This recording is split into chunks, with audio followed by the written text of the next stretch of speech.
میں نے 5 سال کی عمر میں بابیں تلاش کرنا شروع کیے اور یہ تلاش آج تک جاری ہے۔ مجھے روحانیت کے اس سفر میں درجنوں لوگ ملے، 90% جعلی نکلے اور 10% جینون۔ مجھے 45 سال کے اس تجربے سے جینون اور نان جینون بابوں کی پہچان ہو گئی۔ جینون بابے کے پاس دکھانے کے لیے کچھ نہیں ہوتا، آپ اس کے پاس جاتے ہیں، یہ آپ کی بات توجہ اور دلچسپی سے سنتا ہے اور آپ کو مسئلے کا حل بتا کر روانہ کر دیتا ہے، جبکہ نان جینون بابوں کے پاس سینکڑوں معجزے ہوتے ہیں۔ یہ آپ کی جیب سے تالے، کبوتر اور تتریاں نکال دیتے ہیں۔ میں نے جینون بابوں سے 10 کارآمد چیزیں سیکھی۔ میں آپ کی سہولت کے لیے ان کارآمد چیزوں کو 10 روحانی ٹپس کا نام دے دیتا ہوں۔ یہ ٹپس میری آج تک کی روحانی زندگی کا نچوڑ ہے۔ آپ ان سے اپنی زندگی کو آرام دہ اور فائدہ مند بنا سکتے ہیں۔ مثلا میری زندگی کے تمام جینون بابوں کا کہنا تھا کہ وہ گھر جس کے صحن سے درخت کاٹ دیا جائے وہ گھر کبھی آباد نہیں رہتا۔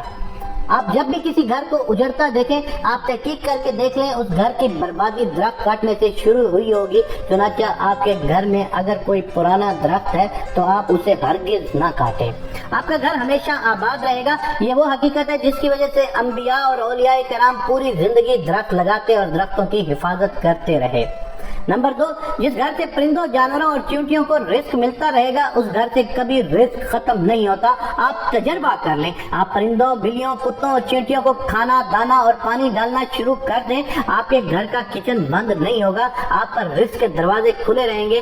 آپ کو انبیاء اور اولیاء کے مزارات پر کبوتر، کوے، مور، بلیاں اور چیونٹیاں کیوں ملتی ہیں؟ یہ دراصل مزارات پر لنگر کی ضمانت ہوتے ہیں۔ نمبر 3، اللہ تعالیٰ غریبوں میں کپڑے تقسیم کرنے والوں کو کبھی بے عزت نہیں ہونے دیتا۔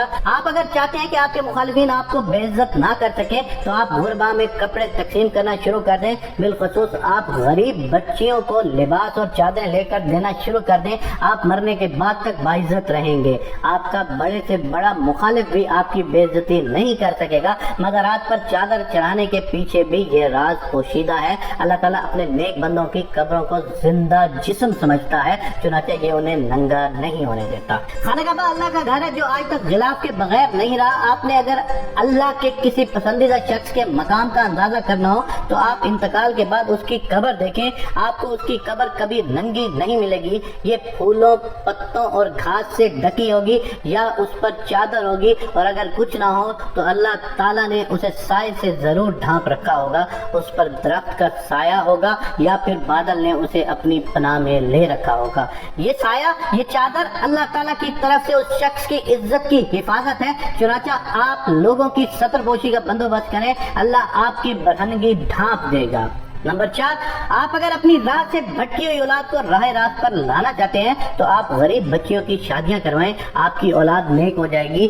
آپ تجربہ کر کے دیکھ لیں، آپ غریب بچیوں کی شادیاں کرائیں، آپ انہیں گھروں میں آباد کرائیں، آپ اپنی اولاد پر اس کے اثرات دیکھیں گے اور یہ اثرات آپ کو حیران کر دیں گے۔ نمبر 5، آپ اگر اپنی زندگی میں شکر اور اطمینان لانا چاہتے ہیں تو آپ لوگوں کو کھانا کھلانا شروع کر دیں، آپ کا دل اطمینان کی نعمت سے مالا مال ہو جائے گا۔ آپ کو اولیاء کرام کی ذات میں اطمینان نظر آتا ہے، یہ اطمینان تواضع کی دین ہے۔ آپ بھی متواضع ہو جائیں، آپ کی زندگی سے لالچ کم ہو جائے گا، آپ مطمئن ہو جائیں گے۔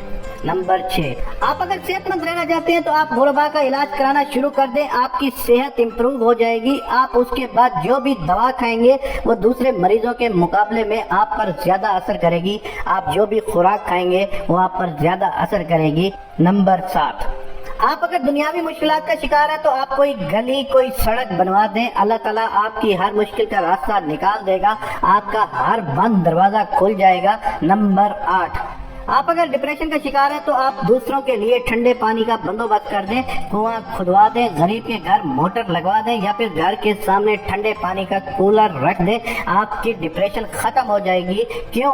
کیونکہ ڈپریشن آگ ہوتی ہے اور پانی ہر آگ کو بجھا دیتا ہے۔ نمبر 9، کتابیں بہت بہتر دوست ہوتی ہیں۔ آپ اچھے دوست چاہتے ہیں تو آپ لوگوں میں کتابیں تقسیم کرنا شروع کر دیں، آپ لائبریری بنا دیں، آپ کبھی دوستوں کی کمی کا شکار نہیں ہوں گے، آپ کو دنیا کے ہر کونے میں دوست ملیں گے. اور آخری ٹپ، اگر آپ طاقتور ہونا چاہتے ہیں تو آپ سادگی اختیار کر لیں. دنیا کا کوئی فرعون آپ کا مقابلہ نہیں کر سکے گا. اللہ تعالیٰ نے سادگی میں ایٹمی طاقت رکھی ہے. شاید اسی لیے تمام انبیاء اور تمام جینون اولیاء سادہ تھے. چنانچہ فرعون ہو یا نمرود، یہ ان کی طاقت کے سامنے ٹھہر نہیں سکے. آپ بھی آزما لیں، آپ کا بھی کوئی مقابلہ نہیں کر سکے گا.